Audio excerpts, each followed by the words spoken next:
nasabye umugabo ariko ndikumva nshaka wowe amwema ibyo byo gutwara abagabo byo bive ibyo byararangiye umugani wawe ariko nani byagaragaye sari wamumfatiye hejuru niko usibye urugambo ni ndo wamumfatiye hejuru badasema badacoka bazavuga barushye niba baraze gufata umugabo we neza yagoda kandi mureke mbabwiza ukuri kwambaye ubusa uyu mugabo nuko ari nje yakomeje kuyagararaho nkavuga ntibitazagaragara avuga ati nimurebye niyo mbishaka kuko n'ubundi umugore ntibari barasezeranye ari nanje wo twasezeranye yari yarantaye kandi yarakinkunze na n'uyu musore acambwira ko akinkunda urimo kubyumva iyo nza kuba atari ukuhango barahita bavuga byinshi nubwo ntagitinya ibigambo ntuzaravuze ngo abagamba nibagambe sinzatinya ibigambo nubwo ntagitinya ibigambo ariko usibye yuko ngiye narebye ngasanga nta musaruro uzabivamo niyo nshaka nari kuzasezerana nawe n'uyu munsi mubwe noneho mwarabanaga ndetse twabanaga ndisasiriya ntabwo ari sasiriya umuntu akumva avuze yenda umuntu akumva uvuze gutyo ati n'ubu mushatse yaza ariko ubundi twabanaho bikwaye hari umugabo uri hano nzaba nsize mu buriri nkajya kumuraza reka iki naco nkivuge uba mwenyewe vuba shinyonge reka naco nkivuge kuko ko umuntu ufite umubiri birashoboka nta mugore afite nanje nta mugabo ngira ubundi tubanyeho byabaryaye usibye ko nyine ntaziyanduza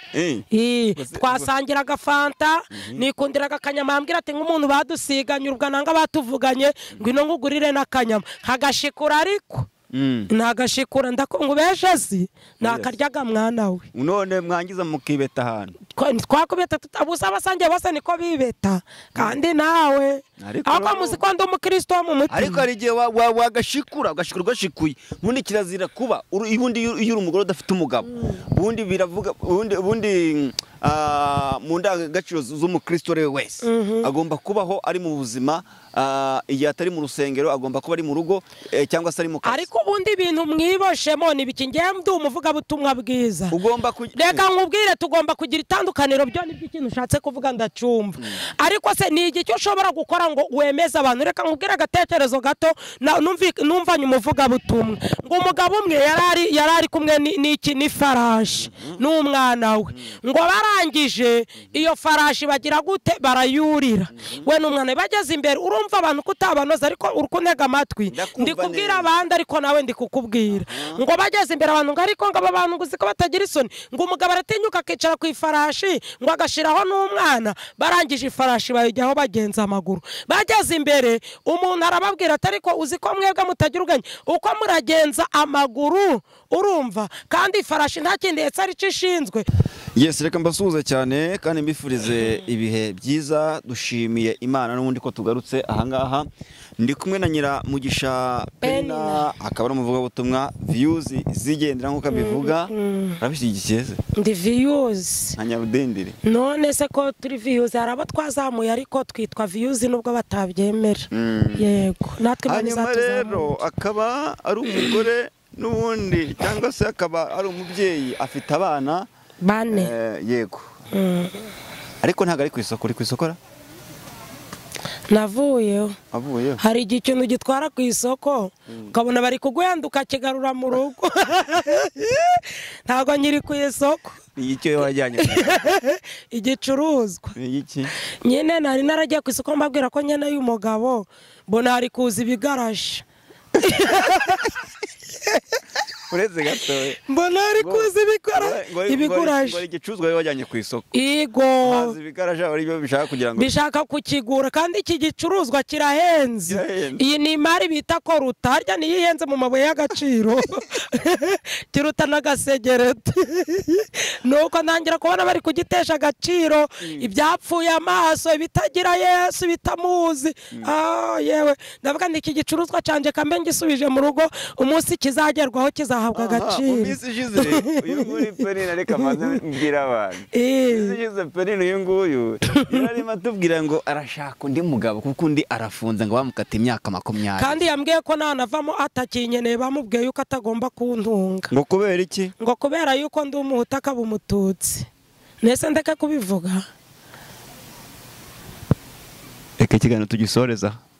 dusoreze ikiganiro aha icyo nshaka kubabwira cyo bamubwiye ibyo ariko leta turimo n'iy'ubumwe n'ubwiyunge nta juru ry'abahutu n'abatutsi nta juru ry'abatwa nta juru ry'abasinga n'abasindi nta juru ry'abazigaba n'abahoro ijuru ni iry'abihannye ibyaha kandi umunyamoko azapfa adakandagiye ku muryango w'ijuru nese ntibizwi ubukwe bwanjarega baraburwanyije reka mbivuga aka kantu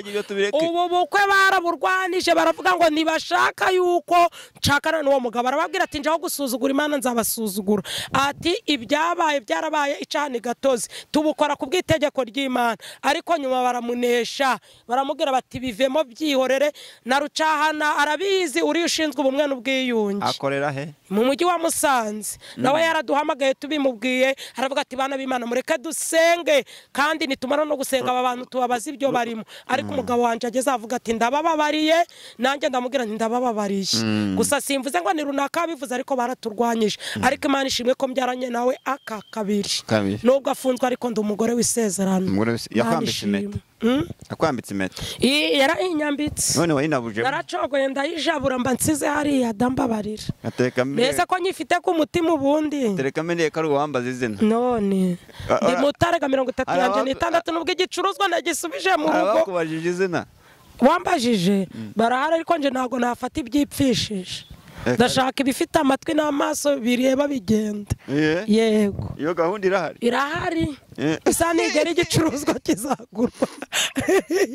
abandi rero birirwa bavuga ariko se ko Yesu yadupfiriye amaraso isa nigera uzabikorera kwiyubahisha Yesu igicuruzwa nabaye ngisubije mu rugo isa nigera kizajya ku isoko mwakenga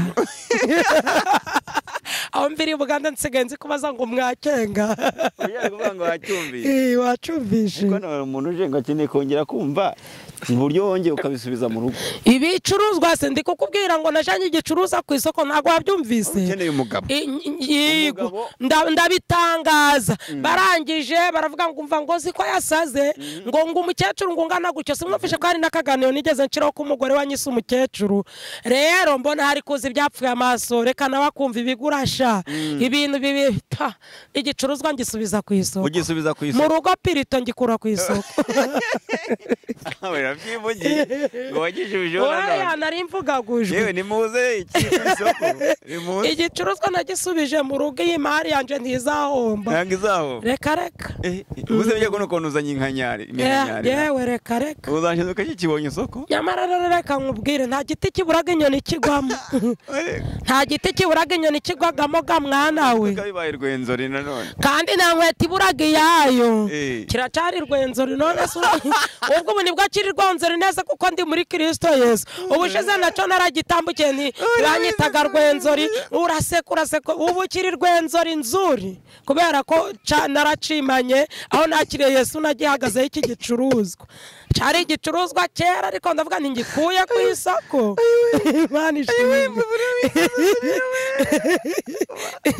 Imana ishimwe ko yambaye kugikura ku isoko ujye ndeba reka nje ndi marasi terese ndi umuti wa operation arya ni operation ndi umuti abantu bafite ibibazo mu gihe nje ndi comedy kandi numva nshaka kuzajya no mu bakinnyi ba filime baba we ninde yifuza kuzakinana nawe ndumva nshaka kuzakinana na Nsabi tukavuga urukiga kimwe urabizi se ubu Nsaba nyemereye sha navuga ese ariko nkanakina na filime bavuga ngo kubibangikanyije nese hamwe iyo hatari handi ntuwarisha vuga urukiga numve agaga mwana we nta giti kiburaga inyoni kigwagamo ikigwagamo urumva kuvuga nk'ababijiyo bija nge nkaba Nyirabutarure n'undi witwa ngo ni Geri oya ninde kwari kagahungu kabikoko nandaranye ubutumwa nabikokora n'ababidomoro Kadomoro wa Nyirabutarure nabushobora nabushobora ubwo bukora icyo hanyuma rero abantu batinyamara Penina mumuveho ivuga butumwa ry'abatubesha ati buri ubwo umugabo we ari muri gereza ati bani bwari makuru buraya neza fresh bibatwaye iki ati reka nagakiza abafite arabeshye bikwaye ndibaza hari wari wakubona mu kabari none se ubundi ninde muntu ufite igipimo c'agakiza umbase akabarese niko kuba udafite agakiza ubu nagiye twajyagamo tukabwiriza ubutumwa mu tubari ariko hakaba n'umuntu numwe akone komenda bavuga ati byibuza Penina tujya duhurira mu kabari cyangwa azajya aza kugura inzoga kuri butike cyangwa se Penina yantwariye umugabo Yesu siwe baramwema ibyo byo gutwara abagabo byo bive byo byararangiye umugani wawe ariko nani kigeze bigaragara se Yesu we baramwemeye se byagaragaye se ari uwamumfatiye hejuru niko usibye urugambo ninde wamumfatiye hejuru badasema badacoka bazavuga barushye niba baraze gufata umugabo we neza yego da kandi mureke mbabwiza ukuri kwambaye ubusa uyu mugabo nuko ari nje yakomeje kuyagararaho nkavuga ntibitazagaragara avuga ati nimurebye niyo mbishaka kuko n'ubundi umugore ntibari barasezeranye ari nanje twasezeranye yari yarantaye kandi yarakinkunze na n'uyu musore acambwira ko akinkunda urimo kubyumva iyo nza kuba atari ukuvuga barahita bavuga byinshi nubwo ntagitinya ibigambo ntuze yaravuze ngo abagamba nibagambe sinzatinya ibigambo nubwo ntagitinya ibigambo ariko usibye yuko ngiye narebye ngasanga nta musaruro uzabivamo niyo nshaka nari kuzasezerana nawe n'uyu munsi mubwe noneho nasabye umugabo ariko ndikumva nshaka wowe yaza byihuse ariko ubu turi kumwe tutanasezeranye ndacari iki indaya mwarabanaga mwarabanaga ndetse twabanaga ndisasiriya ntabwo ari sasiriya umuntu akumva avuze yenda umuntu akumva uvuze gutyo ati n'ubu mushatse yaza ariko ubundi twabanaho bikwaye hari umugabo uri hano nzaba nsize mu buriri nkajya kumuraza reka iki naco nkivuge uba mwenyewe vuba shinyonge reka naco nkivuge kuko ko umuntu ufite umubiri birashoboka nta mugore afite nanje nta mugabo ngira ubundi tubanyeho byabaryaye usibye ko nyine ntaziyanduza twasangiraga fanta nikundiraga akanyama yambwira ati nk'umuntu badusiganye urubwa nanga batuvuganye ngwino ngugurire n'akanyama kagashikura ariko nagashikura ndakungubeshe si nakaryaga mwana we none mwangiza mukibeta ahantu twakubeta tutabusa abasangiye bose niko bibeta kandi nawe ahubwo muzi ko ndi umukristo wo mu mutima ariko hari igihe wagashikura ugashikuye ubundi kirazira kuba ubundi iyo uri umugore udafite umugabo ubundi biravuga ubundi mu ndangagaciro z'umukristo wese agomba kubaho ari mu buzima igihe atari mu rusengero agomba kuba ari mu rugo cyangwa se ari mu kazi ariko ubundi ibintu mwiboshemo ni biki ngiye ndi umuvugabutumwa bwiza reka nkubwire tugomba kugira itandukaniro byo nibyo ikintu ushatse kuvuga ndacumva ariko se ni iki cyo ushobora gukora ngo wemeze abantu reka nkubwire agatekerezo gato numvanye umuvugabutumwa ngo umugabo umwe yarari kumwe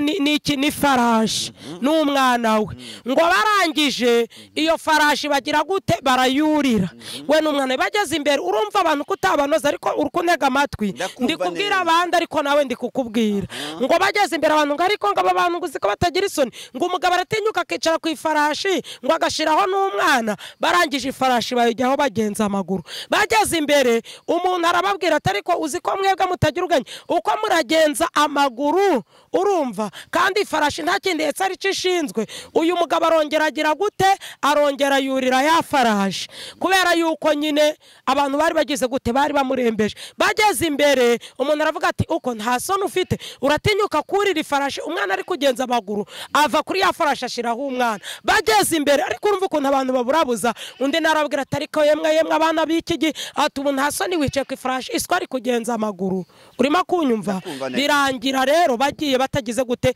badahetswe nayo bageze imbere ariko abantu ntibagira ubwenge ngo muri kugenza n'amaguru mushoreye ifarashi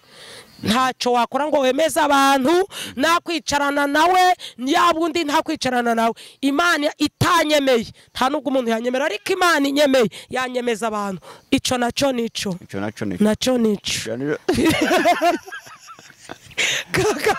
kakana kamuhuruture niko karavuze ngo ico naco mucandike ko mvuze yuko kwicarana nawe nta mategeko amana ico naco nico arahari hanyuma rero Penny ibi turaza kuza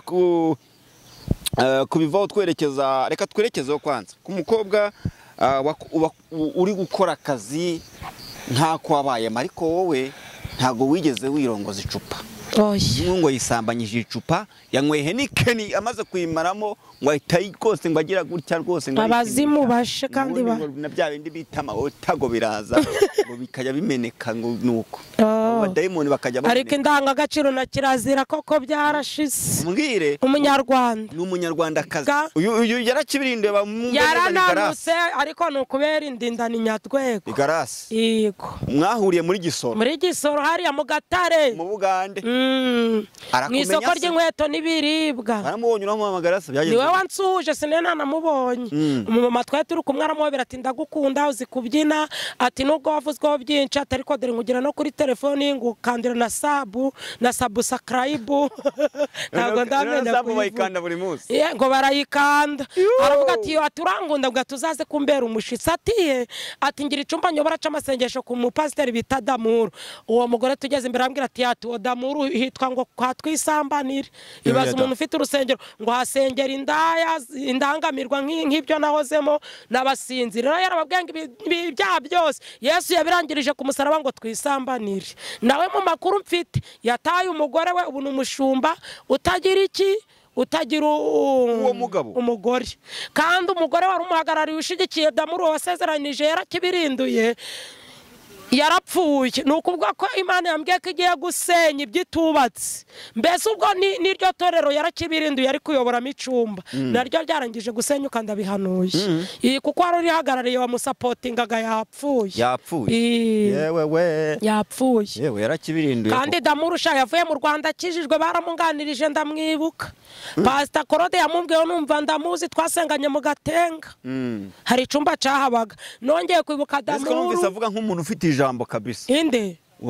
Damuru afite ijambo none se uragira ngo aho ubutunzi buri hose atanaza niwe umujura aza yaramwibye amavuta n'ubundi ngo nahana ajya amavuta ntahajya n'imana ntayuriye n'agakiza ariko tuzabamenyera ku mbuto zabo yego kuvuga ngo nubwo ngo wakwica abantu ukanasambana ukagira utenga ngo amavuta ngo nahajya uzi uko ijambo ryavuze amavuta ashobora kutagira hajya ariko umwuka wera yaragiye ijambo ryarabaje ngo mbese mwakwica mukiba mugasambana mugasenga ibishushanyo mukongereza bari imibavu mugakurikira izindi mutigeze kumenya mwarangiza mukavuga ngo murakijijwe ngo nje Uwiteka narabibonye nese niba Imana yarabigaye umwuka se uhuriye no kuba Imana ikuzi yego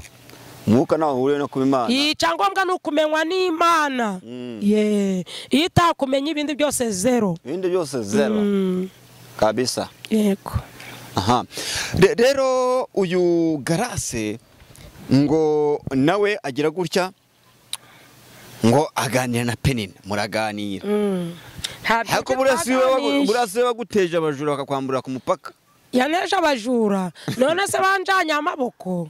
ubwo se udufaranga bajanye hari n'imifuka 2 y'umuceri yari irimo reka arakiri none amubeshera nabonye nta n'umutima mubi mama yifitiye mbese ibyo twavuze ko byari ukuri uragira ngo yarakazwa n'iki reka ntajya ngo mubeshere ijoro ndabona rigeze ariko nubwo rigeze ndagira ngo tuze kugarukaho gatoya hanyuma ukavuga uti abantu bahoze basenga bakijijwe babirimo neza nkajya kubona ko nabarahindutse barahindanye ukibaza ibiko bitahozeho bigenze gute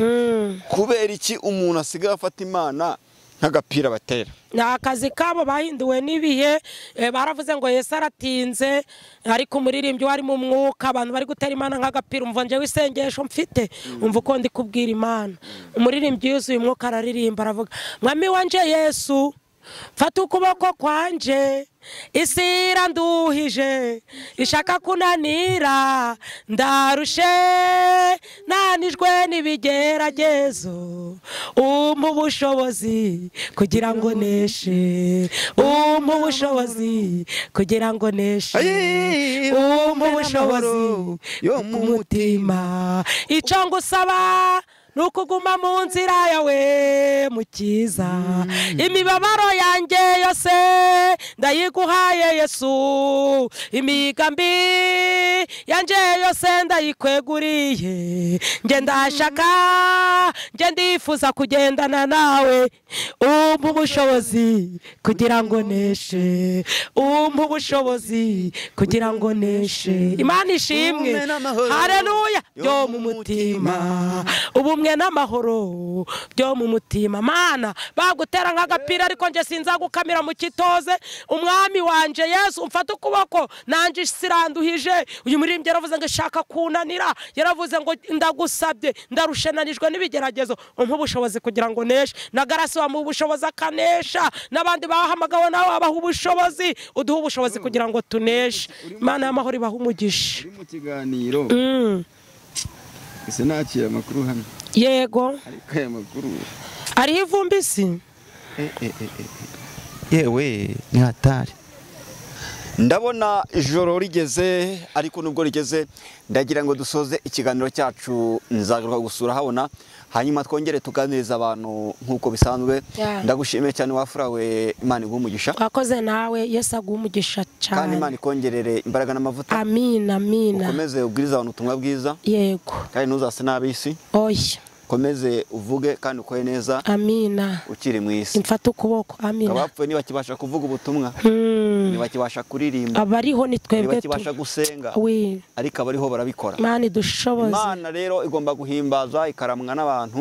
bariho. Yego. Bazima. Yego. Turagushimiye cyane. Mwakoze. Nibagiye kuvuga kano kantu ngo umuntu wapfuye ntago ari ashobora kwanduranya kuri mugenzi we. Oya, ibyo biba byarangiye. Yego. Ngo biturire. Bari mu mahoro. Buri wese abereye amahoro mugenzi we. Arumva rero nuko. Nta uvuga ngo wangiye mu kibanza ntabwira ko umuntu yahemukira mugenzi we, akabera umutwaro mugenzi we kugeza ubwo yifuza ko yapfa. Biragatsindwa. Imana itweze. Imana ngo umugisha. Wakoze nawe.